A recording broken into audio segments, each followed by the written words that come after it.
Hoje eu vou falar um pouco sobre as grandes províncias ígneas e como elas afetaram o curso da vida na Terra. As grandes províncias ígneas também são conhecidas por LIPs e são produzidas por enormes volumes de magma que são expelidos em curtos períodos de tempo. Esse volume pode chegar a milhões de quilômetros cúbicos de magma expelido ao longo de poucos milhões de anos, em ambiente intraplaca durante eventos de extensão e afinamento crustal. Ou seja, são erupções caracterizadas por múltiplos pulsos de produção de magma ao longo de milhares de anos. E esses eventos têm geralmente a duração de 5 milhões de anos. E quando essas planícies são produzidas em um ambiente que seja continental, geralmente elas acabam por estimular a quebra desses continentes.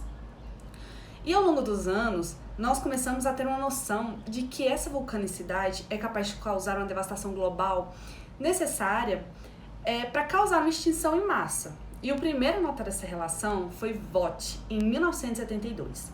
Ele percebeu que a erupção da província de basalto de inundação, chamada Deccan Traps, praticamente coincidiu com a extinção em massa do fim do Cretáceo, o que levou a especular que vestígios de metais liberados por erupções de plumas podem também ter causado a extinção por envenenamento.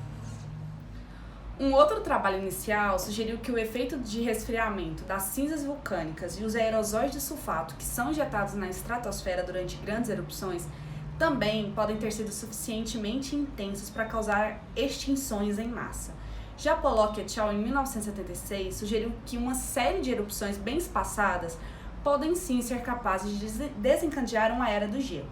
Mas, na realidade, o debate sobre a extinção causada por origem vulcânica só começou verdadeiramente com o artigo de Alvarez e colaboradores em 1980. Eles sugeriam que a extinção em massa do fim do Cretáceo foi causada pelo impacto de um bólido.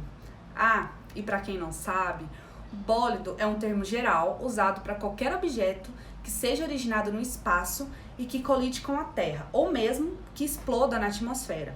E esse termo abrange meteoritos, asteroides e cometas. E depois de todos esses estudos, a vulcanicidade do Deccan Traps rapidamente se tornou o principal adversário para a causa desse evento de extinção em massa no Cretáceo. E esse evento de extinção é sim a extinção dos dinossauros. Mas então, a gente falou tanto de extinção em massa, e o que é uma extinção em massa? Extinção em massa são geralmente definidas como um intervalo geologicamente breve de taxas de extinções elevadas e que afetaram diversos taxas terrestres e marinhos em todo o planeta Terra. Agora eu vou falar um pouco sobre os efeitos climáticos da vulcanicidade a curto e a longo prazo. Nós sabemos que os vulcões liberam uma variedade de gases na estratosfera, mas o dióxido de enxofre e o gás carbônico são os mais importantes. O dióxido de enxofre é um gás de efeito estufa e a curto prazo o seu efeito é causar aquecimento. Só que, com o passar do tempo, ele reage de forma muito rápida com a água na atmosfera. E dessa forma ele é produzido aerosóis de sulfatos que retrodifundem e absorvem a radiação solar. Em erupções menores, esse efeito acontece nas proximidades do vulcão. Mas quando as erupções são bem maiores, esses gases podem ser injetados na estratosfera inferior. E assim, eles se dispersam rapidamente, causando um resfriamento global. Existe até uma teoria sobre uma erupção que aconteceu onde hoje é o Lago Toba, na Indonésia. E essa erupção foi um dos maiores eventos vulcânicos dos últimos 2 milhões de anos. E os cientistas acreditam que esse fenômeno, que aconteceu há 74 mil anos atrás, foi tão importante que resultou em um esfriamento global durante 1000 anos.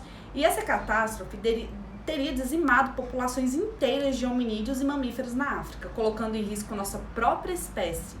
Apesar disso, existem algumas evidências também que apontam para o fato de que os nossos ancestrais sobreviveram à erupção, o que indica que a catástrofe ambiental nem foi tão terrível quanto se pensava. As erupções vulcânicas também injetam monóxido de carbono na atmosfera. E ao contrário do dióxido de enxofre, ele não pode ser removido rapidamente. Assim, é muito improvável que as erupções vulcânicas únicas possam causar qualquer aumento perceptível nesse importante gás do efeito estufa.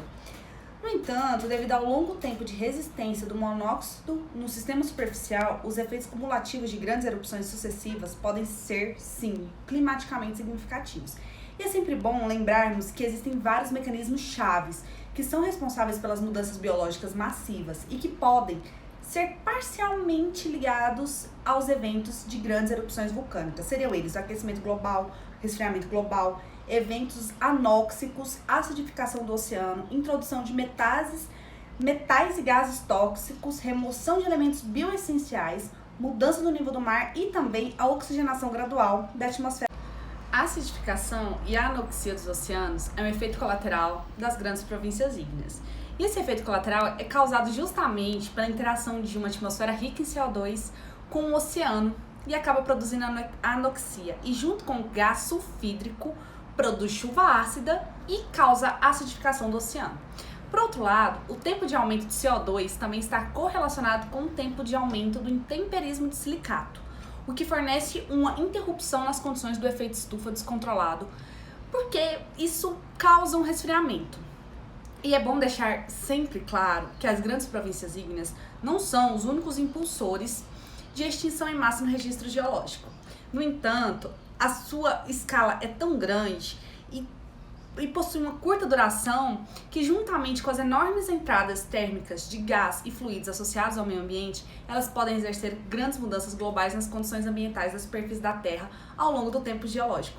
Por isso, a sua grande importância